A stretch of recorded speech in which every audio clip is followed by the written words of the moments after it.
Welcome to the pod focusing on the aftermath and recovery from the devastating Palisades fires of January 2025. Journalist Joel Pollack, entrepreneur Oren Ezra, and construction expert Ron Goldschmidt serve up to the moment vital news and information, discuss the ongoing recovery efforts, and introduce us to the individuals and trades who are playing key roles in rebuilding our cherished communities. We're diving into the deep end and learning quickly how we can move forward together. We know the pain because we're living it. Real-time news, stories, resources, and insights on the ongoing recovery effort.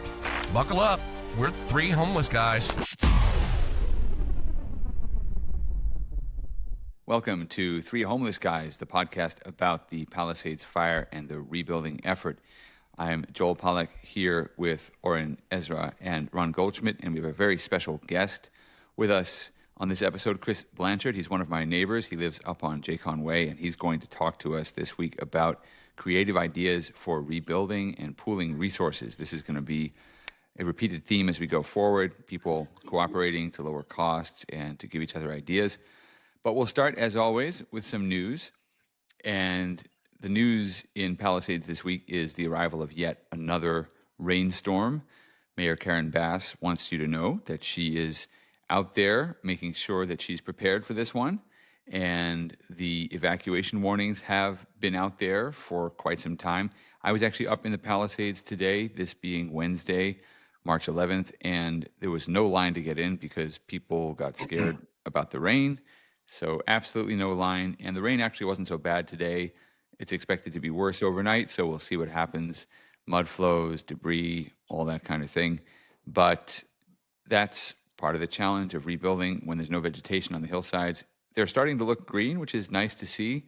Some of those green shoots coming back. Some of the trees have buds on the branches, leaves sprouting out, very nice, but not enough vegetation to hold back the mud flows. So we'll see what happens. Some other news, I got a new insurance adjuster. That's a bit of personal news. Out of the blue, they replaced my adjuster, which actually is probably a good thing because I wasn't really getting anywhere with the first one. And they also tested my house for lead and found some, which is not a good thing. So maybe we'll do another episode at some point about lead removal. What to do when your house is suddenly toxic if you still have a house. It's crazy. It's crazy. Every day is a new challenge. But let me get off the personal stuff. There's one other bit of local or national news that I want to make sure I include. You might remember a couple episodes ago, we talked about Secretary of Housing and Urban Development, Scott Turner, who came to Pacific Palisades and Altadena, and he talked to residents, neighbors, and so forth. He put out a video. It's about 90 seconds long. It's an inspirational video about Pacific Palisades and Altadena, and you'll see him there with residents, with Supervisor Catherine Barger from Pasadena, Altadena area. I'll let you see the video, or if we've got that clip, it just speaks for itself. I'm heartbroken to see that families have gone through this devastation, to see that children have gone through this devastation. It saddens me. And it does, break my heart to see the devastation. But as I have said before, what encourages me is to see people coming together. What encourages me is to see people ideating and strategizing together and asking hard questions. How can we rebuild? How can we rehabilitate? How can we get our lives back, get our businesses back, get our churches back? It shows me that there is a deep sense of caring in this neighborhood. There's a deep sense of legacy and tradition in this neighborhood. I pray for the people here in Altadena, the people here in the Palisades. And so while we have gone through devastation, I am not gonna bow down. I'm not gonna bow back because I know that there's great days ahead. If we come together as a people, if we have one sound, one voice, one movement, and if leadership here in this state of California, and I hope that they can hear me and listen. Come put your feet on the ground. Come put your hand on the plow. Get with the families, hear the voices, see the cries, see the emotion, see the resolve. Because when you see that, we have to take down every barrier, do everything we can to help people serve our families, to ease the regulatory environment, to make it better and easier for families to rebuild and to restore. And so I'm encouraged to work with the supervisor and the people here. So there you go. That's Scott Turner. And it's great that he has that level of investment in terms of public image with the community. That's a commitment to stay involved, to rebuild, because now he's got to follow through. So that's very good. And actually, his office has been very responsive. They've expressed a strong interest in meeting with local community leaders. I've been trying to connect people. So that's very good. And I'll just end on this note before I throw it to you, Ron. The thing I have found is that the people who are putting themselves out there and getting involved in rebuilding in whatever way, they tend to be more optimistic. Those who, for whatever reason, and I'm not saying they had any choice, some people had to be far away or whatever, but the further away you are from the rebuilding effort, the more pessimistic you are. I think once you get closer to it and you're involved in it, you feel optimistic. So if people are ever feeling pessimistic about the future, my suggestion would be get involved, offer to help, do something with someone, even just go to the Palisades and see what's going on, because the closer you are to the action, the better you're going to feel about it. That's how I feel after watching that video and just after the experiences of the last few weeks. So why don't we go to Ron and then Oren. Oren, I know, has some special news, so we'll save you for last, Oren. I love the video. I think it's inspirational, and I think we need some more of that. What I'm finding is, like, when you speak to folks from outside of the area, they don't comprehend what is really happening on the ground, is because they haven't seen it. They haven't been here. They can't get in here, even if they wanted to, in many cases, because they don't have passes. They can't get into the area. And so when you speak to, like, most people out there, they think everything's going great. You know, Karen Bass comes in once a month. She takes a photo of a cleared lot, sends it on Twitter. People are thinking everything's going great. I love the message that's in the video, which is like, let's get working. Like, let's get working, get boots on the ground. Let's get going. I mean, I'm living this every day because it takes me an hour and a half to take my kids to school in the morning to get across PCH and into Brentwood, because there's still no process for getting folks across the PCH properly, even though I do the same thing every day. It's a massive line. Today there wasn't a line because it was raining. So what did they do? They just closed Malibu Middle School for tomorrow. For I don't know how many days the Malibu Middle School has been closed, but I think the kids in Afghanistan go to school more than my kids in Malibu, because I think they just close that school like once a week for whatever reason. Oh, it's 3 drops of rain. Let's close it. Like, nobody can get here. Where are we living, guys? Like, I grew up in Canada. Okay, we had like 6 feet of snow. Like, I don't remember my school ever getting canceled ever.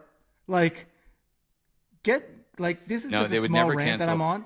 Yeah, they would never cancel school in Chicago either for snow. The only time they ever canceled snow was when it was really, really cold, like 25 below zero, because they didn't want kids to die of exposure waiting for the bus. But snow was never a reason to cancel school. It's like 25 below zero. It's 25 below zero in Toronto all the time. They never canceled it. In my we were praying for the day somebody will cancel. Here it's like 3 drops of rain, and my kids are asking me, "Are we going to school tomorrow?" And I probably have to say no because school is canceled. And like, guys, like, this is America. Like, what the hell is going on? Like, I feel like we've gotten so soft. Let's get people in here. The other thing that I'm upset about today, and you're getting me on tilt today, honestly.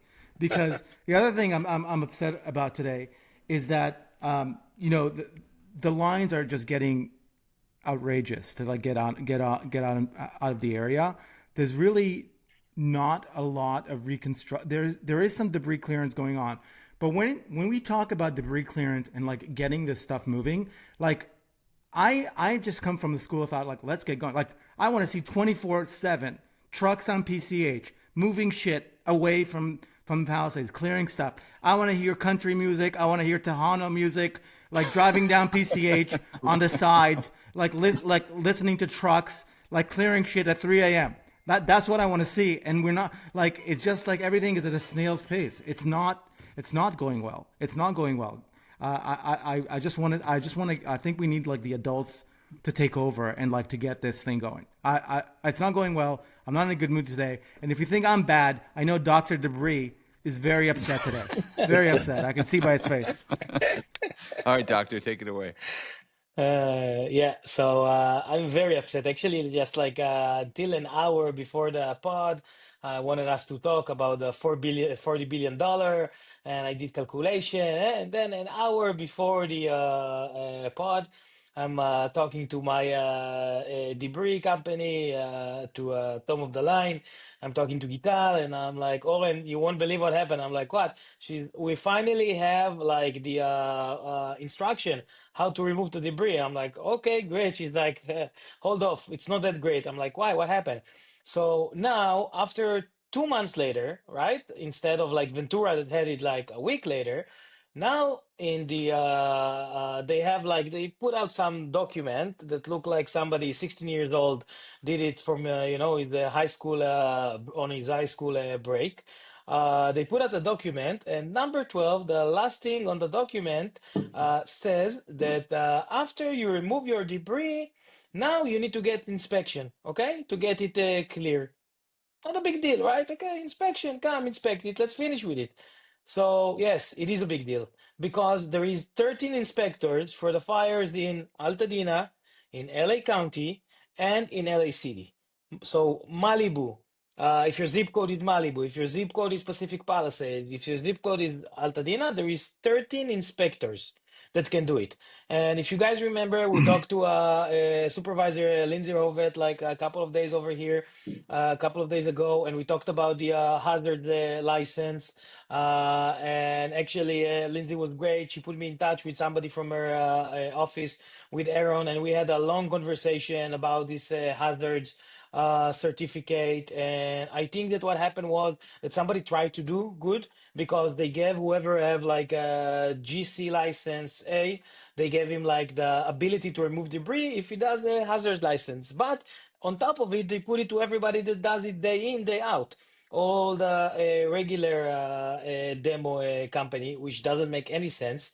And when I talked to Aaron, he said, hey, you know what? It's not that a big deal. It takes a day to go and do it, which is right. It's great. It takes a day.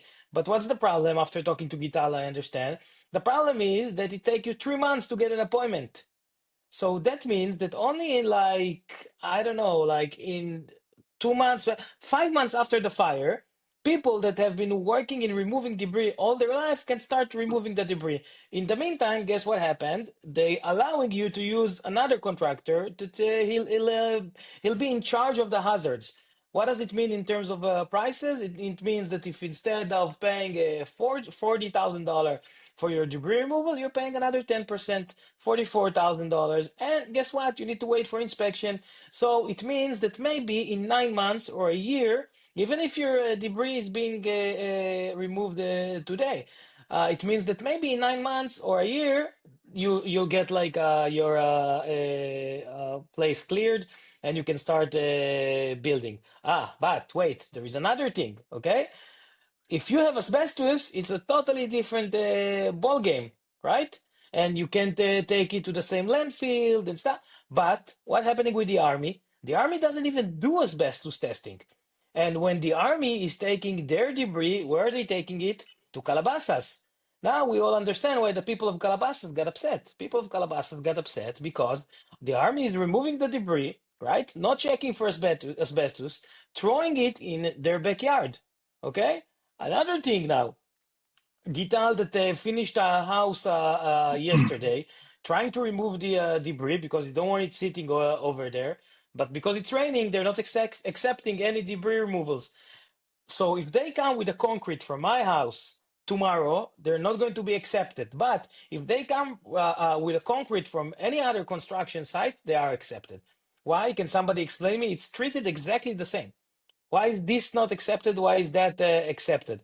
I'll tell you why. Somebody is making a lot of money over here. And I remember, I think it was the first or second episode, we had Will over here, and he did a calculation of $170,000 times 10,000 houses.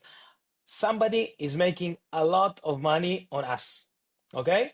Now, if you combine it to the $40 billion that California wants, and then the $170,000 that they want to take for my insurance, I'm starting to think that like all of this fire is like, I don't know, somebody just like hit the jackpot and trying to milk money from everybody. So yeah, Ron, Wait, so I'm so let me extremely. understand this. So first of all, you need an inspector if you want to do private debris removal to approve the debris removal. That's one problem After you're done. after Yes, you're done.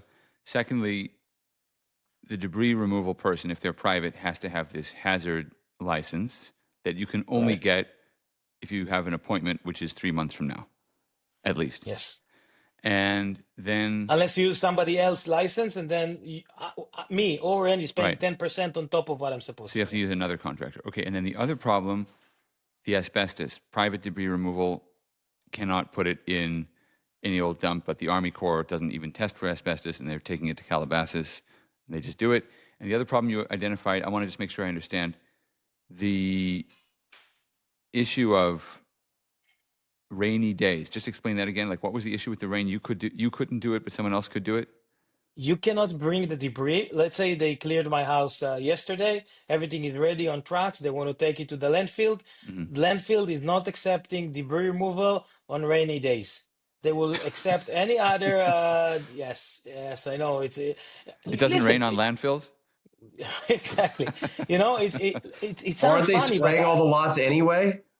yeah, Yeah, they exactly. wait. I have some stories about spraying as well. So, Wait. but you know, we're laughing, but think about like a Gital that quoted somebody, let's say whatever, X amount of money. Now she has trucks sitting for like, now her trucks will sit there for like 4, 5, 6 days. Right, Think and how she's much losing money money. she's losing. Yeah, Now, yeah. guess what? The next quote that she's going to give somebody, it's not going to be X. It's going to be 1.5X. So eventually, who is paying for this stupid regulation? I'm paying for it. The contractors are paying. Our contractors, not the contractors that work with the army. Our contractors, the people from our community. So, you know, guys, when you're telling me that like everybody's optimistic that in a year we'll start seeing houses and stuff, seeing what happened over here in the last 2 months, I think we're not in a good shape at all. I hope I'm wrong. I really hope that Lindsay Orvet will hear the podcast. I will actually give her a call tomorrow. And I really hope that like by the next episode, I can come over here and say, hey guys, you know what? This and this and this was fixed because it's so frustrating. And just like a Mm. simple thing, Trump was here. When was he here? Like January 24th. January 24th, right? Yeah. He was here January 24th. What did he say? What's the first thing he said? Let the people go on their lots and clear the lots. It's burned down. Let me, I want to clear my lot. I want to come with shovel and take my son and clear the lot. To explain me how to do the debris and do inspection when I bring it in. Yeah. But Wow. All right, Oren. It's a good place to start our conversation with Chris Blanchard because he's been thinking about a lot of these issues, not just debris removal, but more optimistically, construction.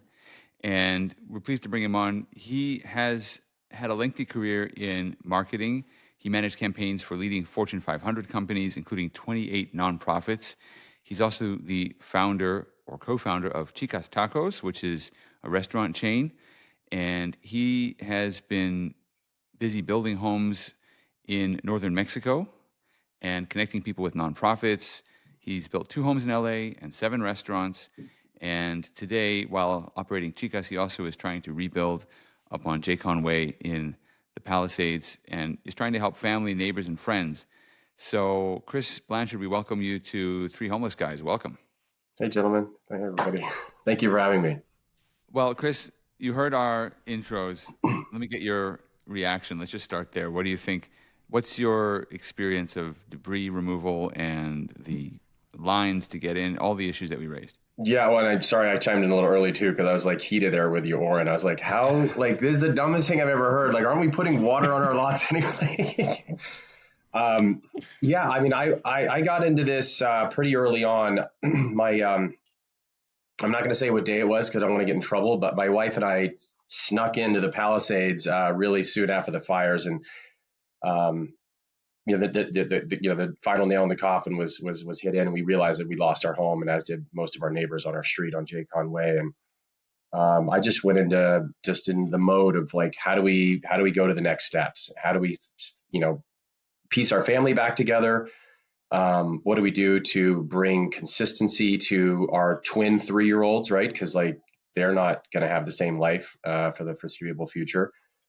So that was my mode of thinking, and given my construction, not that I'm a contractor, but given my experience in construction and building homes and building restaurants, and just genuinely wanting to help people, and just to add a little nuance to the bio, you thank you for being so kind and in your words.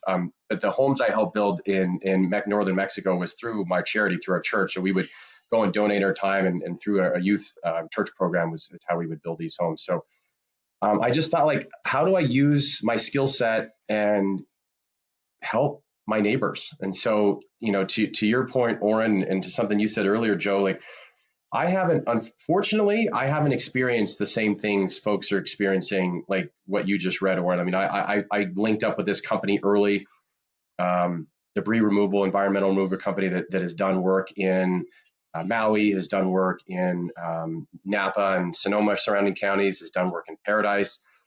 Excuse me. And they came in like guns a-blazing, and were like, we're ready to hear, we're help. They were easy. They were well articulated. They knew the landscape. And so far it's been a breeze. Like, they went so far as to say, like, hey, Chris, like, I see you have what seems like an old vintage car in your garage. What do you want to do with it? And it's so sentimental. I was like, can we cut it in half? And do you know somebody that can help me? And they're like, I'm going to get a trailer. We're going to literally detoxify your car, wrapped it up, and send it to a place. And they're in a chop shop now, and they're going to do like an art piece for me on the wall whenever we move back to the Palisades. Because I'm a weirdo, and I have just like a sick obsession with my car. But so I did, while you were mentioning that, Oren, I texted my debris removal contact, and he said he was meeting with local officials today. And he was on the phone with ACE today and the environmental group, and they don't have any clear answer as to what is going to be the next step for any of us. So far, they've cleared up about 90% of my lot. I'm going to go tomorrow to look at the remaining pieces. But I mean, I pray to God somebody fix and regulates this, but I'm not hearing all that just yet. So I hope that's not our reality. Chris, is the difference that you're operating in LA City and Oren is in LA County? In other words, he's in Sunset Mesa, where I don't think the city operates, right, Oren? You have to work directly with the county. I Yeah, don't know we if have the to work city. directly with the county, but I don't know. I haven't seen I've seen just the LA county regulation. I haven't seen the LA city yet. Yeah, I'm going to open this text and just give you verbatim what my guy just wrote me back. By the way, if he's doing a good job, feel free to plug his services. Oh, sure. Yeah, I was talking with asbestos testing, talking with ACE, and explaining the ACE is lifting some of the regs, but not clear in the understanding yet. We will have more news tomorrow. Yeah, so the gentleman I'm dealing with, I've referred out to a number of our neighbors. We're all in the same text chat together. It's like 1,200 of our closest friends and neighbors. The gentleman I'm working with is Ruben Garcia. He works for a company called Clear Environmental Resources. I think they're out of Pasadena, if I'm not mistaken, but they're pretty much living right now in the Palisades. They're working with folks in Altadena. I've connected them with a co-op that I'm helping out there, the Altadena Collective, I think it's called. My friend Chris Corbett is a former Disney Imagineer, did design for 4 of my restaurants. He got together a really great group, and I've actually mentioned them to you briefly, Joel, that they're now coming to the Palisades. And I was almost thinking of like borrowing your name to some degree, like a homeless guy and 2 Chris's are here to like help rebuild the Palisade, whatever. Well, Chris, hold on 1 second there. So just explain the concept of the co-op. So this was something that you introduced in one of the WhatsApp groups, this idea of pooling resources and everybody purchasing building materials at a lower cost, but in bulk. So explain that idea, because I think people are starting to look at the cost of construction and say, can I really handle this? Well, maybe if the cost is lower. Just explain how the co-op works.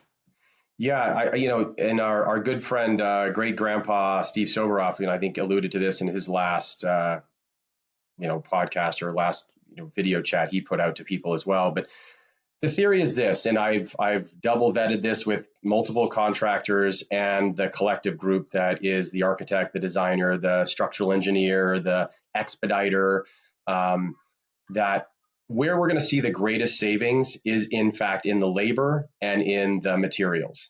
So if you think of anything like 1940s, 1950s, we're building a ton of airplanes with Boeing and et cetera. We've got an assembly line essentially. If you've got 3 to 5 homes on a street, or relatively there within, let's call it, within 60 homes of each other, or something within less than a quarter mile or mile, you get this economy to scale. So we'll go in and buy bulk lumber from an outfit out of Oregon. Tariffs right now are a big conversation point. I don't want to derail too much, but they may in fact have some play. We don't know. It's a little unpredictable, but in theory, the biggest savings we're going to get is in the contractor side. And so in talking with SGT, Steve, who's the lead contractor at the group that we're working with, he says without a doubt, he can save anywhere between 10 and 15% on labors and material. So do the math. If you're building a $2 million home, 10% is at least 200 grand. And when you break that down cost per square foot, it has an impact. And so my goal right now is to talk with neighbors, gauge everybody's temperature, and see who would want to be involved in a group build. Ideally, these are the things that we need, Joel. We need somebody that's willing in the neighborhood or surrounding neighborhoods to give us at least a quarter of an acre. So that's 10,000 to 12,000 square feet of land. What do we want to do with that land? We want to put on containers. We want to be able to put in metals, wood, all for dry storage. So none of this stuff is messed up with the environment, right? Salt air, rain, what have you. And so we want to literally stockpile all of this material. And I'm talking about tens of thousands of hundreds of thousands of dollars in material. I mean, tons of material. And through that process and through the designers and the architects, ideally, again, there'll be an additional economy to scale there because these people will be working in tandem, taking all of our plans. Hopefully you can get a couple of neighbors aligned. And by a couple, I mean 2 or 3 that are aligned, same timeline, same time frame with their design. And then the expediter will take that to the head of planning on Sautel and just dump it in Kawasaki's lap and say, this is what we need to do. Here are the 3 plans. Let's see if we can get these approved ASAP. Start working those houses. Your assembly line starts. Your framers all come out. You're doing frames all at the same time. Boom, boom, boom, boom, boom. Then from framing, you're going, you're going up. That's the general concept. Yeah, that's a great point, Chris. I think the lesson is for anybody really on any level is to really try to take the group dynamic, group incentive, and try to apply it to your situation. So in your situation, you're building in a certain area, Jakin Way, and there might be a bunch of homes there that need rebuilding. If you're in a different situation, for example, in our situation, we're in Sunset Mesa, there's already several groups that are doing this en masse, and they're trying to basically split the professional services, the engineering, the architecture, the group buying dynamic of whatever it is, prefab, modular, different dynamics to bring to a large group of buyers, and you can drive the costs way, way down on really any level of anything. You're mentioning materials. You could take this on your level and do it for anything, equipment, machinery leasing. Yeah. As people you don't need to have one cement mixer that's servicing the whole street, excavator servicing the whole street. So I think that for our listeners, it's really, how can you manifest this group dynamic for your situation? Even if you might not fit this Sunset Mesa group or your group, try to get a few people together because you're going to get economies of scale at every level. And downstream, I feel like this is going to become more of a thing as we get into post rebuild, like on insurance, because we're a group that's very vulnerable to insurance prices. I don't know that the same traditional insurance pathways will be available to us. So I think we will have to group together and kind of make a bulk effort to procure and secure insurance contracts going forward. So at every level, this is manifestable for anybody that's out there. You're absolutely right, Ron. And I think to add to that point you made, there's also a standard that I think we should all look to conform to in terms of safety, what materials are we using? How do we better protect our homes? And that's another point that we're looking to bring to this, what I haven't decided to name yet, but like our version of our collective, our co-op here in the Palisades. Think about it. We all have dryer vents that exit out of most likely the roof of our home. Most of us don't have fireproof dryer vents. Like most of us have crawl spaces under our homes or had crawl spaces under our homes, right? Why didn't we have better fire protection under those crawl spaces? I mean, that was just a tinder waiting to go up. So building with, standards and the highest of standards to protect our homes. By the way, the crawl space issue is a big one because I'm dealing with that now because I still have a home standing that needs repair. I'm discovering structural damage on one of the walls due to the fire. It's a whole fight with the insurance company. Yeah, because they just, the insurance company's like, well, we'll just wash it and it'll look nice. And I'm like, no, stuff melted, stuff cracked. It's not right. I mean, the fence outside the wall burned. That's the problem. So I think once the insurance company realizes this is actually more serious, they'll come to the table. But the other problem is that when you're testing for contaminants or you're worried about lead, whatever, in the outside or in the interior, if you have a crawl space and it's raining now, all that stuff can collect under the crawl space. So it actually doesn't matter what you do in terms of remediation in the house. You almost have to get a separate bid to clean the crawl space because every time it rains, you're going to smell that smoke and you're going to have those contaminants under your house. So, standing homes have their own challenges. I don't know how we do economies of scale, but I love the idea. Maybe economies of scale for modifications to homes or gardening services. We should do a whole episode on plants and gardening and wildlife and everything. But one thing I have noticed is that the ficus trees, homes that had ficus trees next to them tended to do better. And that's because they're fire resistant, even though they drink a lot of water. So that's why probably. Yeah, California doesn't like ficus trees. When I say California, I mean, you're not really supposed to plant them because they're not water-wise, but they're really good for fire. So maybe we've got to strike a balance and find out what tree species are more fire-resistant and encourage people to build those. And we can find other ways to group resources, even if you haven't lost your home and you're not in the same market. But I love this idea of pooling resources. And you also had an idea about recycling the concrete that you mentioned to me. I do, yeah. One other point that's a little scary that I want to bring up, because it sounds like it's a bit of a theme with the three homeless guys. I don't know if you've spoken with engineers or anybody that studies, homes and builds and fires and what happens, but due to the temperature of the fires collectively in our neighborhood, with one home burning next to you or maybe a fence burning, there are case studies where homes caught fire internally because the temperature outside of it was so hot that the wood themselves, your internal framing, caught fire. Is it not scary? So it's not like the ember got in somehow or went under your house somehow. It's like the internal temperature of your home was so hot that the wood itself caught fire internally. Is that how the houses caught on fire in those cases? A lot of them, or? They think that happened, yeah. Wow. So just one point for you is, I know we spoke offline earlier, but I just, I've said this 100 times. My only horse in this race is to make sure everybody has a safe environment to move back into, meaning the dirt's cleaned properly. That's what's my big scare with ACE coming in, Army Corps of Engineer, because they weren't testing this dirt. And then where's it going? I want to make a safe environment. I got 3-year-old twins. We all have family that lives in and out in the area. Two, your house, Joel, perfect example. You've got your crawl space underneath. What's going under your house right now? What's been under your house since the 7th of January? And structurally, how sound is your house right now? Right. And if your agents aren't taking that seriously, anybody that's in your shoes, I truly feel for you. I mean, listen, all of us that lost our homes, it's devastating. But those homes that are still standing, those homes, I can't say they're all in great shape. You really have to do your diligence. Like we talked offline about your paint, and I've got Clear Environmental coming with a contact for you, but you've got to test the interior paint of your home as well for toxins. So not to stay on that topic too long, but just everybody, please be safe. It's my top concern.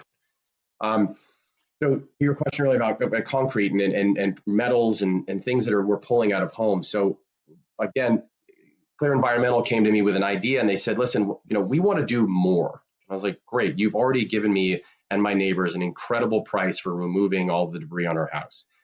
What much more can you do? They said, well, what we've learned is that all this concrete that's going to be coming out from Altadena and from the Palisades, it's going to need to be crushed down. And if we can, why can't we recycle it? And you've got copper coming out of so many homes from plumbing, and you've got other metals and I-beams from construction, et cetera, et cetera. And so all these metals can be, and the concrete can basically be either crushed down or melted down and then repurposed and recycled.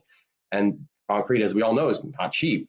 And we've just lost a major, Cemex just left La Brea within the last year, right? So we lost a major concrete purveyor. And having this concrete come off site, and all the trucks we've heard about, all the things we see, and the traffic you've asked me about, yes, Ron, it's terrible. Like coming in and out of PCH is terrible. Coming in through Sunset's terrible.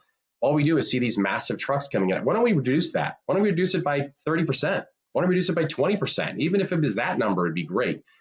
So again, if we can find a piece of land that somebody's willing to either rent to us or donate would even be better, but we're happy to pay. By we, I mean Clear Environmental. And we would put basically 2 semis on that lot, and those semis are concrete, debris construction, concrete. Trailers? Yeah, that just basically like crush down the concrete. Sorry, I'm having a brain fart. It's 9 o'clock and my kids go to bed now. But yeah, so they crush down the concrete, mill it down to dust again, and then they'll repurpose it and bring it back to the community. And so they're saying we're going to save tens of thousands of dollars per lot with all these concrete, foundations that we all have to do, and driveways and everything that we have to do to get our homes back to normal. So, You know what, guys? I hear so many amazing ideas like this one, Chris. And I'm just wondering, like why nobody in the city, in the county, in the state, in federal level does something. I'm asking. I have a question for the all of Out you of the guys. box. I know what you're going to say. Have you It's out of seen? the Have you box. seen something? do Have they you seen care, something? Orwin? Guys, have you seen something in the last 2 months that you said, wow, from federal, from state, from city, from county, from anybody that is not like one of us? Have you Have seen we something, ever? one thing? I can tell you like 100 of ideas that each one of them is like, wow. Have you seen one thing that came out that is amazing? I think I building a haven't. pier, by the way, I want to plug my idea again, which I think is great and needs to be heard.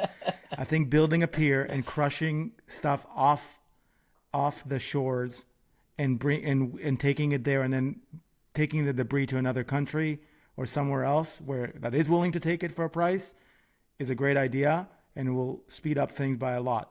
What about Ron? What about one of our uninhabited islands we have along our coastline? Well, the problem is nobody's going to want to take the debris over there. But, other countries do that all the time. We ship stuff to China all the time. We ship stuff to Asia. We ship debris to other countries. It's been done before. We've built a dock in 2 weeks in other countries. The Army Corps has done it. Yeah. We can do all of these things. I've never seen. I agree with Oren. I don't see technology. I don't see creativity. I feel like there's just so much creativity like bursting at the seams everywhere, except that at the government level, they're not willing to even consider it. And I think that there's some great ideas out there. And if somebody had bothered to come and actually check things out and be boots on the ground and speak to the people, I think we can really turbocharge this cleanup. And Well, so we'd rather spend billions on building a train that goes nowhere. Hey, I don't know if you've ever been in a hurry to get to Bakersfield, but very important. Look, the government. I mean, people who get into government, some of them are great, but that's not usually a skill that many of them possess.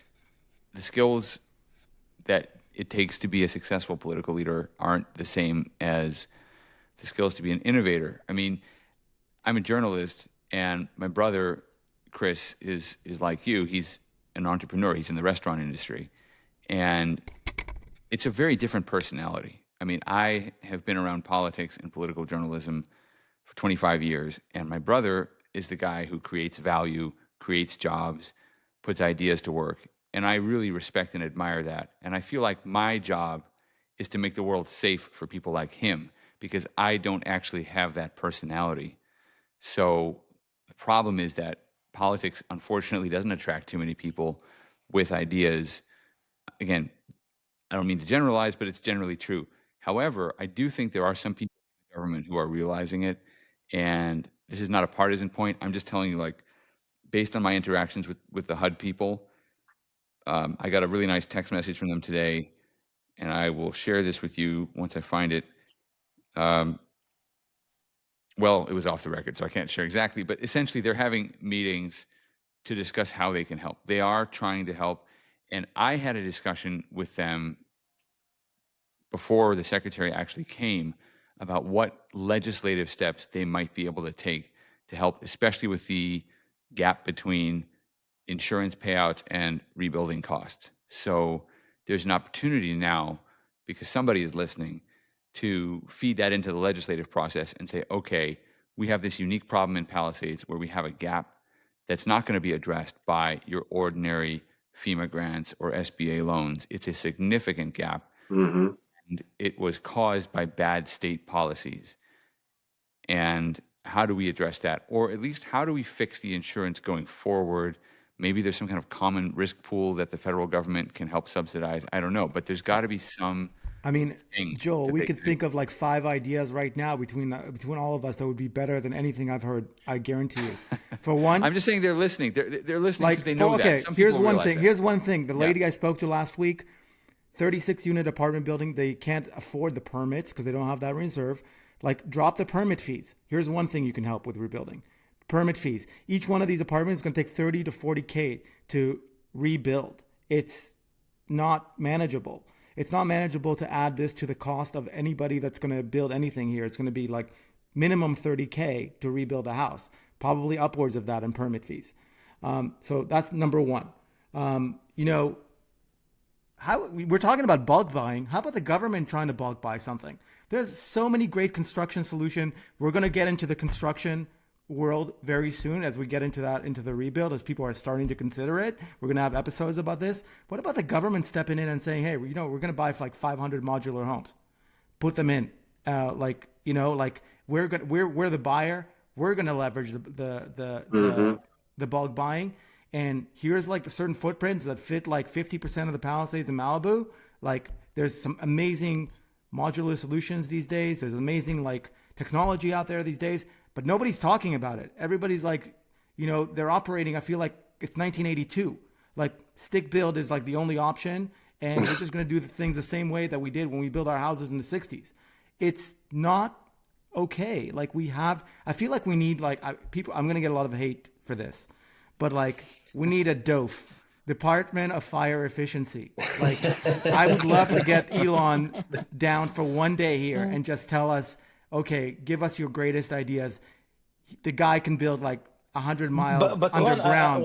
honestly, I don't think we need ideas. There is some sort of disconnect, because when we go to the city and when we talk to inspectors and when we talk to the people in the city, everybody is so like trying to help and everything. When we had Lindsay over here, she's like 100%. I believe her. She's trying to help. Somewhere over here, there is like I don't know if it's the system that is totally broken and nobody can put anything through it, or I don't know what's going on. Somewhere there is like a broken link over here that Chris, if you have any idea of what's broken. I've got a real world example for you, Oren. You ready for this? Okay. Sorry, Yeah. I'm going to bridge the story as best as I can. So the last restaurant I built, in 2020, 2019, we opened in 2020, my restaurant in Culver City. I went to it's its own incorporated city. So I'm at the city and they're telling me that I took over the construction project because it wasn't going well and we had losses due to, COVID and other, et cetera.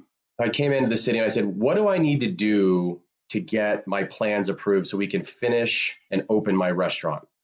And they said, well, I mean, listen, you got to get 5, if not 6 departments to sign off on your plans. And there's no chance you're going to get it done today because it's 3:00 and we close at 5. And I said, thank you for the challenge. And all it was we bought a restaurant, right? You look for a second gen restaurant, it saves you money, whatever. So we bought a restaurant. Everything was the way it was. We only changed a few like aesthetics. It's called FF&E, furniture, fixtures, and equipment, right? Changed a few things. The city came in, reanalyzed the restaurant and the slope, the ADA slope into the restaurant, and wanted us to redo the slope. Already was pre-approved. The restaurant had been there 2 years prior to us. We were moving in as a new restaurant 3 years into the lease. 3:30, I take the challenge. I go to fire, I go to planning, I go to DBS, and I go to any other department they asked me to go to. I got every signature on that piece of paper. 4:52, I get the final sign off, and they said, you can have your permit starting tomorrow. My point is it just takes initiative, gumption, and not giving up. Going back to Joel's thing too, it's like, you got a new adjuster. I've heard this several times from people. Great, but also bad. As long as you're recording every one of your statements and everything that you have, and you've taken good notes, you are going to find that you may get another adjuster. But if you stay on these people's butts, I don't know if we can cuss on this, but if we stay on people's behinds, it's the squeaky wheel. It's like age old. It's a squeaky wheel that's going to get the oil, right? So that's all we have to do. Just steadfast, But determined, Chris, we're going to rebuild. your example is amazing. I have like probably 250 examples that are totally the opposite. Your example is like, honestly, like if you want to live now in a different area and you want to rebuild, go try to get a permit. Like it's I'm this impossible. close. I'm this close. I'm there. That's why I'm saying it's like really everything is becoming so complicated. Everything is so expensive to do. I'm running a business, okay? I'm running a skincare business. I have a FDA license to create drugs. 2 years ago, they made us go through like so many hoops and loop and crazy things that end of the day, who is paying for it? The consumer is paying for it. It's either the consumer is paying for it in a shitty quality because like plants will not be able to do these things, right? Or they're paying for it because like all of us need to raise prices. So I think in every level, every business, everything that is happening, and now we feel it on our life. Now we feel it on our life because of like what Ron said, schools, like no school. It's like I didn't even need more than a hoodie today, and there is no school. Yeah, it's I think if we look at like what's wrong with the system, specifically, yes, there's a lot of bureaucracy there, and it's hard to get a business going and all of those things. But specifically to the fire, in my view, there is way too many departments involved, way too many bosses, way too many permits. We need one voice. We need a federal voice to come down and say, I am the czar of this rebuild. Everything goes through me. In my estimation, there's way too many groups involved right now, too much permitting, too many departments.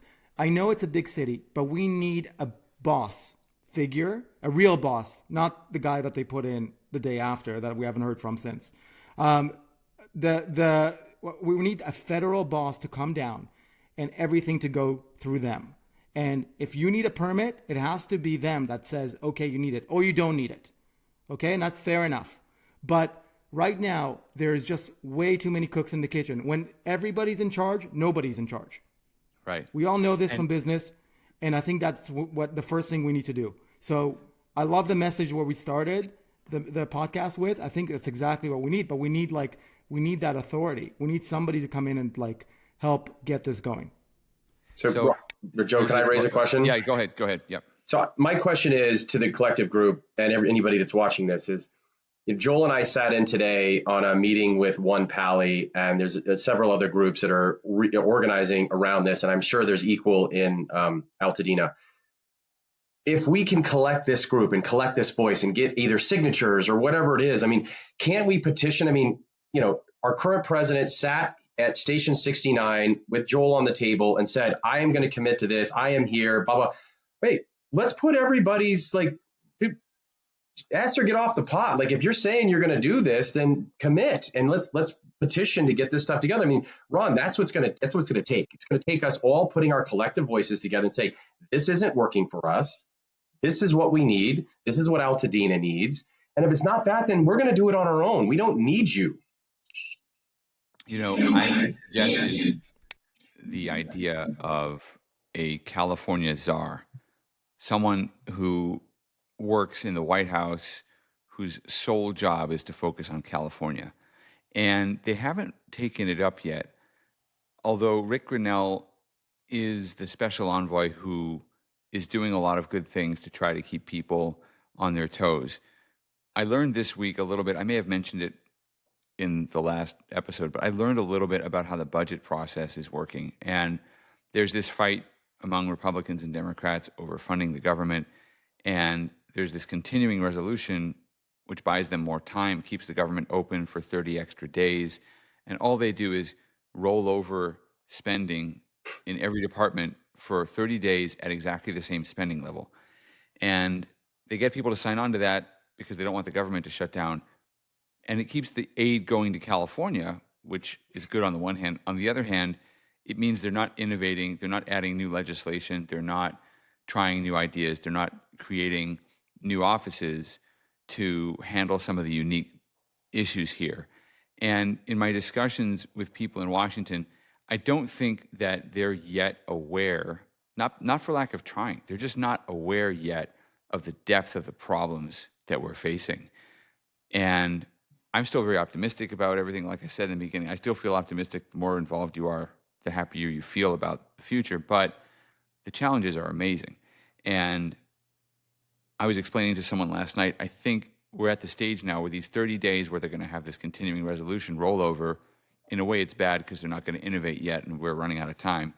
But it's good also because now we have a 30-day window. And the challenge now is to find out through whatever contacts we have or I have or whatever, to get input into the legislative process and talk to the people in the White House. And I've started to have those conversations with people and say, this is what you can do without Congress. This is what you can do with an executive order. This is what you can do. So they are listening. The challenge is to push them. And I agree with you, Ron. I mean, when you see Rick Grinnell in action here, I've got a video. Maybe we can play it next time, Oren.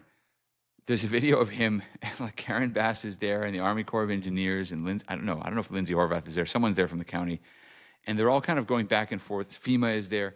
And then Grinnell kind of jumps in and he says, okay, you're doing this, you're doing this, you're doing this, you're doing this. And they all kind of go, okay. It's like these elected officials who are very powerful in LA, they're suddenly just like nodding and like committing to things to this guy who's just an appointed person. I mean, he's very powerful. He's appointed by the president, but you know, we cower in fear from what the city would do. And suddenly they just agree to everything Grinnell says. So that's the power of that federal intervention. But you know, we have to find a way to convince them to do it. Basically, no. Here's a way to convince them. Gavin Newsom asked for $40 billion for this, or as Oren very astutely said last episode, that's $4 million a household that's been affected. That's insane. I'll take one. Keep three. I'm guaranteeing here, because I did the math, that we can do a real reconstruction that is much more effective for less than half the price if we had the competent people here. Like, we don't need 40. So one of my ideas. And by the way, while we're like chatting, I'm texting with Lindsay Horvath, and she said that they're going to look into the new guidance, and tomorrow we'll have some answers. Trying to understand why do suddenly we need a permit.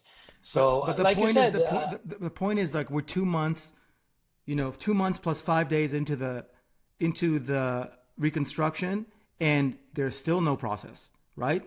Which no, the process came out. It just came out in like a horrible way for us, but for everybody. But it came out in a way where everybody's being pushed to do Army Corps. Yes. Right. Chris, let me ask Chris something. So you chose not to do Army Corps. How did you come to that decision? And you seem happy with that decision? Yeah, there was a couple schools of thought. My first one was the fact that I learned very early on that they weren't going to be testing the soil. And so that was an immediate red flag for me for twofold. One, what's in my soil? Where was the cross-contamination from my two neighbors whose homes were built in the late 40s, early 50s? And two, where's that soil going? It's going to work its way back into some other people's life, or, if a hiking trail we happen to be on, or a campsite nearby where I'll at. I mean, it's going to go somewhere. So the fact that they weren't testing it was a big alarm for me. Two, financial. I was, I learned very early on, and then I also was re-educated that Army Corps is going to come in and take all of your allotted, if you have insurance money for this, all of your allotted monies. They only do it after you've spent some for other reasons, your own personal testing, maybe you did your own debris, initial cleanup, stuff like that. So whatever's left over, they'll take, right? I was like, okay, fine. But I said, you know what? I really kind of want to control a little bit more of my destiny as it relates to the cleanup of my property. I may have some things that survived. Maybe I want to keep these LID planters were the only two things that survived in the front of my house. Maybe I want to keep my stairs. Maybe if I bring in different equipment, I can keep the $78,000 I just spent on my hardscape on the front of my house because I moved in 5 months before the fire. Maybe I can keep all of that and don't have to spend that money again, right? Because I'm $300,000 or And $400,000. Chris, sorry, I'll just like pause me for a second and explain you why the Army Corp will not let you leave it, because the way the Army Corp is working, they're hiring contractors, right? Mm-hmm, And mm-hmm, they're paying the contractors by the ton. They're mm. not paying them by square foot or anything. The contractor is taking Chris' address, they're loading whatever they can, and they're paying them by the ton. So they don't give, sorry, No, you're right. a crap about what you have on your property. If they can No, load it and get another ton, they're loading it and getting another ton on the receipt. yeah, yeah, So and yeah, milking our insurance for it. of So, course. those were the leading factors into my decision. And then I through a couple well-respected individuals. One's a big developer in the Palisades, and another is an engineer who's worked with the city for the last 46 years. Referred me to Clear Environmental, and I have to say, I mean, not only did the quote come $14,000 under my total insurance allotment, which again allows me $14,000, which is real money to do any further testing I want to do, any sampling I want to do, anything I want to do on my lot, which I cleared with my insurance company. If I wanted to move additional debris, if I want to remove vegetation, all will be included under that remaining dollars that I have left. And the most sentimental thing out of all of this is my grandmother, who lived to 102, kept a lot of amazing photography of her life, of her grandparents' life, her family, and my dad imposed me to be the caretaker of all of that stuff. And it literally hit my garage in December.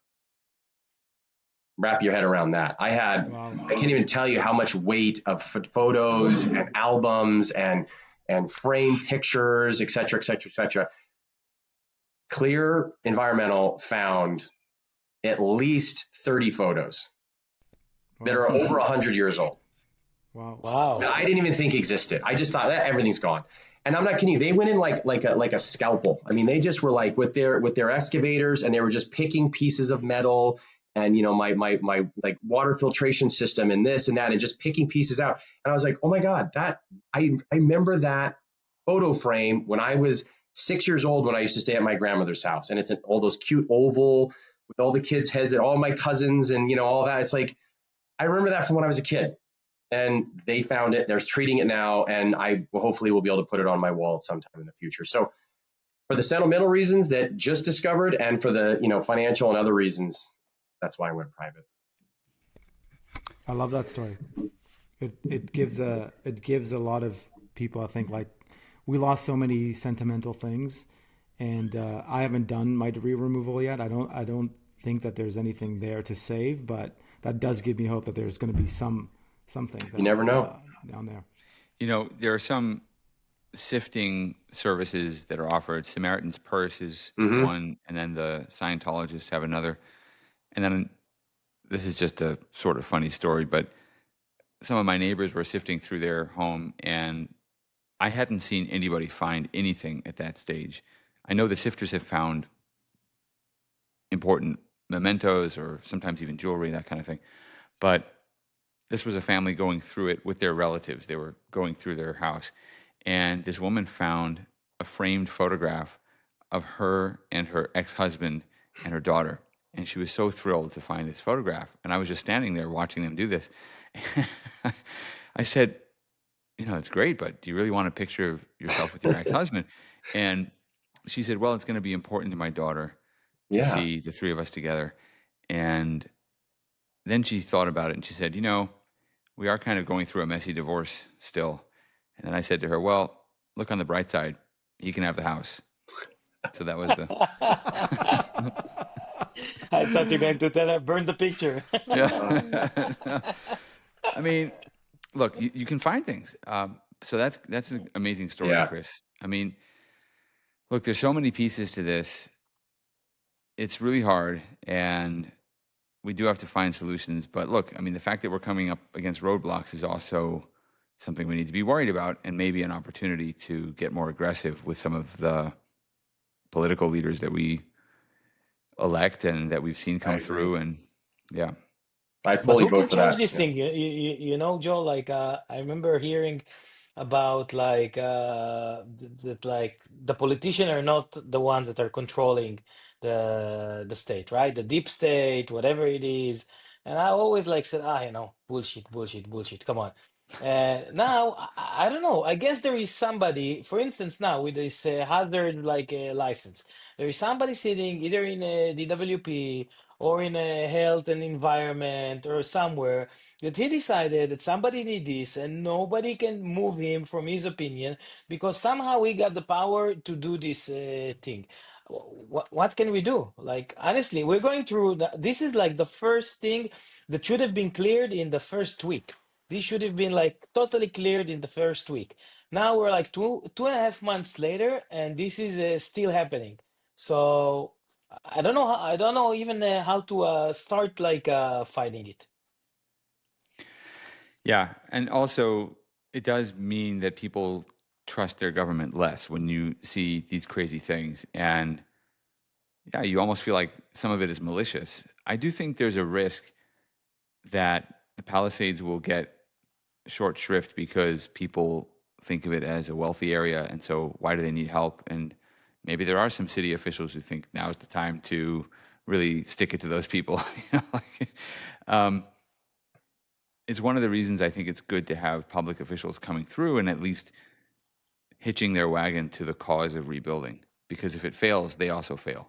That's why I think the HUD secretary's visit was really important. But you got to move beyond photo ops, and I'm going to think about that over the next couple of days and think about what I can suggest and what I can try to find out about how we get more input into the process. Chris, I want to ask you something about that group meeting. We had Jennifer Gray Thompson on in the last episode to talk about the block captain system, and I asked a question at that meeting. I came late because I was busy fighting with a mitigation company, but I came late to the meeting, and they have this whole structure laid out, and I've volunteered to be a block captain, which I'll do for a little while, I think, but I can't figure out who's really interested in this. I mean, it is a good idea to have this structure. I thought about it. Would I rather have it or not have it? And I guess since none of us is really living full time in the Palisades, it's better to have some kind of structure. So it's good. It could be useful. But when they started talking about the flow of information, like these people will decide what information gets to this level, and I thought that's when I asked a question. I'm like, you know what? I'm in the information business. You can't control the information that people get, not anymore. Like you said, someone said, Ron, I think it's not 1982 anymore. I mean, things spread incredibly quickly, and you can't control it. Right. I'll meet random strangers who know things about what's happening, like in Washington, that I don't know about, like because they overheard some conversation. I mean, you can't stop it or flow it or whatever. So I can't figure out what this effort, who designed this. I know that I think who's the Snapchat guy, Evan. He had his name on Spiegel. Spiegel, yeah, he had his name on one of the slides. So I know that he's donated some money, and there's a group that's. And I'm going to give people the benefit of the doubt. So I think people are trying to help, but I just can't figure out what's going on here. What is this structure being created to do exactly? Did you get any sense of that? I mean, a little bit. And Ben spearheaded it. I met with him at a charity event the weekend before. Which Ben is that? Let me look at his last name. It's not Ben Allen, is it? The no, it's Ben Perlman. Okay. So he was I think he's the godfather, he's the genesis behind this, and very smart guy. He was the guy that was leading the meeting the entire time. I think for him, and I'm paraphrasing, and I don't want to necessarily speak for him, but I think the big takeaway for them is it's, we use this word a lot, but I mean, it's all about transparency. It's like, how do we decipher and channel out the noise that so many, I mean, we're on so many text chains, all of us, right? Collectively. And it's like, somebody's asking about, can I use the Orange Pass today? Can I get in? Can I not get in? Da, da, da. Like, how do you filter out all that noise and then focus on what is going to actually help people through whatever they're going through? So if it's like, where's the resource to, like, if you just go to a link, what's the link for what pass is being accepted today? Or who's the private debris removal companies that are vetted and are doing the great work? Or who's the contractor of choice for this development or that development or this block or that block? Like, I think that's the main point for it. But I think to Ron's point earlier, and I think if we could use this voice collectively with other Pally Strong type groups, is to get real change, to go to the Tracy Parks and the people that are involved and like, this is what we want to see in our community.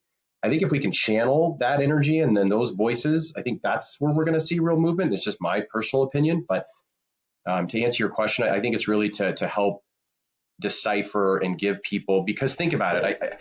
I think there's misinformation about what the Palisades construct is in terms of demographics, right? There's very wealthy people that live there. I mean, that goes without question. But both of my neighbors to my left and right are in their 60s and 80s, and their generational they grew up in those homes. They moved out. Their parents passed away. They moved back in because it was affordable. They can't afford to rebuild.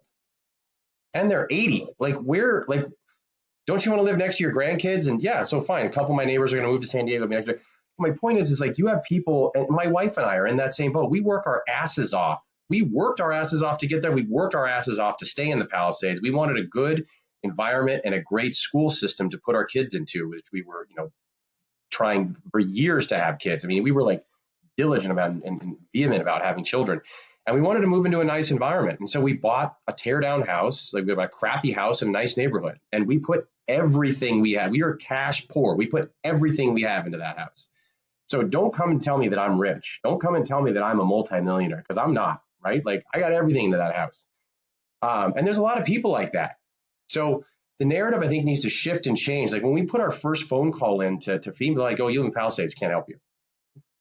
What? Wow. Like, really? It took us 3 phone calls to get anywhere with FEMA. I'll tell you another story. I have a friend of mine that is rebuilding his house in one of the areas in LA. He went to the city and he told the plan checker, he told him, listen, I just bought this house. I want to make this house a little bit bigger.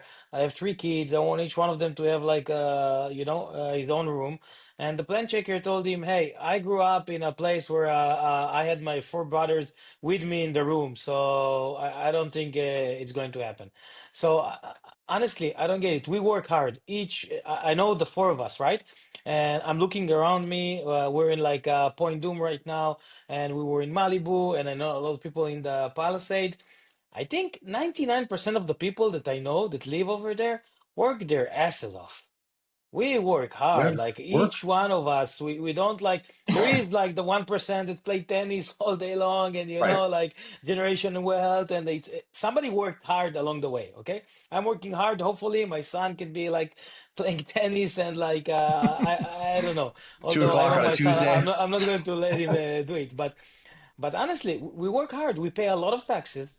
Yeah. We work hard. We hire a lot of people. We pay a lot of salaries. We're the ones that don't sleep at Chris. I'm sure it happened to you. You didn't sleep nights overnights on how Of this course not. restaurant is going to come up and how I'm going to pay all my commitment and stuff like this. Of So it's course.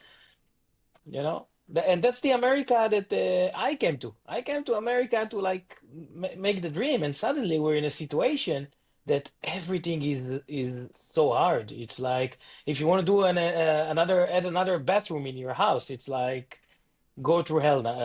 Hell now. I I don't know. think I'd I almost think propose. Oh, go ahead. Sorry, Ron. I think I've stayed the course since this has happened, and I still believe it that the help needs to come from federal. I do not think Yeah. that there's enough power. It's not that there isn't will or there's good intentioned people. The system is broken on our level. It's broken. There's too many things. happening. There's too many permits. There's too many departments. Somebody needs to come from up top and say, this is how it's going to be done. That's the only way. Joel, that this is up to in my you. opinion, It's not us, Joel. this is the only way that this is going to get fixed, in my opinion. Well, I mean, listen, you saw what happened at Station 69, right? You saw with the federal government, how they like literally just like manhandled, our local. But I was going to pose a question to the three of you, right? I mean, this is your platform. You're doing something amazing. You're communicating very articulately, and you're bringing up great points. And it's electrifying to some degree, and it's also like it gives people a sense of home and place. So thank you guys for doing what you're doing.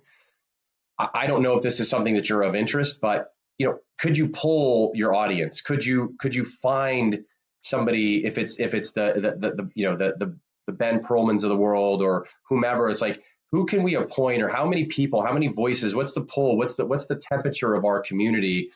We want to put our voices together for good use and purpose to actually make something move. Because I mean, we've looked at all these things that have changed over the decades of America, right? And it's like, if we don't take action, nothing's going to happen. We're just going to talk about it. So I don't know. Do you want to use this platform? Would you be open to using this platform in some way, shape, or form to propose something, to put a poll out there? Who wants to be involved? How could you get involved? What does involved even mean? What do you guys have a thought on that? My thought would be that I think people like yourself, Chris, are doing things and taking the initiative, and it doesn't need to come. That part of it doesn't need to come from above. What does need to come are the kinds of actions that only leadership can really create to remove roadblocks, like to get rid of the permitting restrictions that Oren is talking about, and to maybe tell the Army Corps to build the pier that Ron is talking about, and get rid of the ban on dumping during the rain if you have a private pier. I mean, you need that's basically what Trump did at that meeting. It's what Rick Grinnell did when he was, Rick Grinnell's intervention, and I watched it happen, was he told the county and the Army Corps that they had to get their act together because the county was taking too long to transfer the ROEs to the Army Corps. And it did start to speed up after that. I mean, he couldn't sit there himself and do the work for the county, but he said, listen, you need to clear this backlog. I want the list to Army Corps tomorrow. And it got there. They did it. So you basically need to cut through the habits that people have in local government of defending their turf and sticking it to the Palisades. It sounds like that's a common experience. I mean, that's really bad. But that's what needs to happen. I mean, you basically look. What I like about what Secretary Turner did, and again, he hasn't done anything concrete yet, but he's buying into the narrative that there's a heroic story to be told here. The heroic story is rebuilding, reviving. That's what I loved about it. It wasn't just like, look at these poor people. It was, energy is there, the will is there. So I want to make sure that the federal level at least understands there's an opportunity for them to be involved as builders, really as builders. So that involves a lot of just cutting through the red tape and just making sure people show up to do their jobs and don't complicate everybody's lives. So do we hit Rick? Do we just come at him and say, Brunel, this is what we need. This is what we're missing. This is where the delay is. I mean, people were complaining that they tried to opt out, Joel, and they couldn't even opt out properly. It took them weeks to opt out, right? Like there's clear issues. I don't know all how this long. thing, this thing of like the Army Corps. Again, I don't know. Somebody need to investigate it and go really deep into it. From what I see, everything is like leading us to sign. Me and Ron, like have been since like the beginning. We said we want to do it on our own. We want to do it on our own. Today, when I saw the guideline, I called Ron. I said, hey, you know what? Maybe we should like opt in. They're making it impossible. Maybe we should opt in. I don't know. Take all the money from the insurance. What can we do? We tried, but like it's fighting, walls that if we don't get a help from like somebody, I don't know how we can fight it. Well, let's start to wrap it up here. And Chris, I'll give you the last word if you want to offer any insights, reflections, any plugs for contractors who've been particularly helpful. But it's been great to have you on the show. And Thank you. we should just keep you coming back and open it up to other neighbors who've had innovative ideas, because that's what this show is about. That's what people enjoy about it, is that it's a real back and forth, and it's, we get into things here. So also, Chris, I want to know, how is it like to permit in northern Mexico? That's what I want to know. Well, thankfully, I haven't had to do any of that. I showed up as a kid, was just like, where do you want me to hammer? It's more, and then give me some tacos. Yeah. I don't know. Is there permitting? Is there even permitting in northern Mexico? It's like Texas. I don't know, but I think there's these little green permits. If you give enough of the green permits, I get the feeling it's cheaper and quicker than here. Yeah. My brother's a developer in this state, and he's built, I think he'll be mad at me for getting this wrong, but he's probably built 6 or 8 hotels in LA. And he looked at a project in Texas, and he was like flabbergasted at like how easy it is to build in Texas. And he's just like, what are we doing wrong here? I'm like, well, everything. But yeah, again, I would echo what I said earlier in that I really appreciate what you 3 are doing. I apologize if I come off long-winded. I happen to be a talker. So sorry about that. But if it ever makes sense to come back and I can lend any type of experiential, anecdotal guidance, anything you want to say, I'm always more than happy to. I'm happy to be a resource. In fact, I'll send you some links and emails after this, Joel, if it makes sense to put them up to folks if they're looking for information. I'm happy to share any of that. The ask I have to the community, if anybody out there knows of somebody, or you yourself owns a piece of land and you want to do something to help your neighbors and potentially put a little cash in your jeans, the team that I'm working with, I don't have a horse in the race. I'm not financially benefiting from it, but they're looking to take over a piece of land for the foreseeable future, to do just that, to have housing and materials, to reduce the trucks and emissions and things that are coming into to our city, and they're looking to save us money. If it's from crushing the concrete and bringing it back to us and selling it back to us, or bringing it back to us in a cheaper fashion, I'm all for that. There's resources out there. There's great people out there. I was on Santel meeting some friends for dinner the other night, and I walked by this really great shop, father-son shop, and their young daughter was sitting there on their iPad. And just like your hat, Joel, they had this Palisades Strong on, and I was just drawn to it. And it was $40, and I'm like, "Where's the money going?" They're like, "It's going back to families." I'm like, "Cool, give me 2, one for me and for wife." And it's got this beautiful phoenix on the back of the shirt, right? And it's Palisades Strong on the back, and I'm like, "This is the inspiration. This is what Palisades is all about. This is what we saw in Manhattan. This is what we're going to see here in Altadena." You've got great people that are trying to do and are doing great things. And if we take action, if we remind ourselves what's important, our families, right? The time we invest with our families, the energy we put towards rebuilding our community and keeping our families strong and healthy, and keeping consistent with how we're on top of our kids' schooling and et cetera, et cetera. I know, Ron, you're going through a mess right now with them shutting schools down, but I think at the end of the day, I think what our kids are going to remember the most is how we were there for them as parents. I know as fathers, I mean, I was having a crap time for the first 2 weeks. I was not a good husband, and I was not a good dad. And I was very fortunate to find myself in a social media whirlwind, a rabbit hole of positive power thinking, and prayer is real, guys. Prayer is real. Having real conversations with men having real conversations with men, women having real conversations with women, or vice versa. Like, have conversations, be there for each other. Don't feel vulnerable don't worry about being vulnerable and exposing your tender underbelly. Tell people what you're going through, because it's also a mental F right now that we're going through, right? I got PTSD the first time I went back into the Palisades. My brother hosted all of Station 69 at his house for In and Out.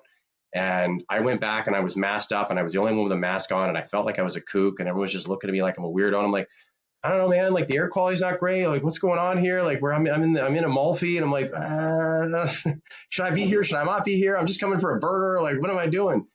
But just remember to love, share, and be loved. I'll end with that. Well, that's a great note to end on. And thank you all for listening. Thanks to Chris for being here. And you can find us at 3homelessguys.com. If you have any ideas for guests or suggestions, feedback, pod@3homelessguys.com. For Ron, Oren, and myself, Joel, thanks for listening. Stay strong. Thanks for listening to Three Homeless Guys. If this episode hit home, please subscribe to our channel. Check out threehomelessguys.com for RSS feeds to your favorite streaming service. Follow us on social and share this with a friend who needs to hear it. Drop us a review or shoot us a message at pod@threehomelessguys.com. We'd love to hear from you. Stay strong, and we'll catch you next time.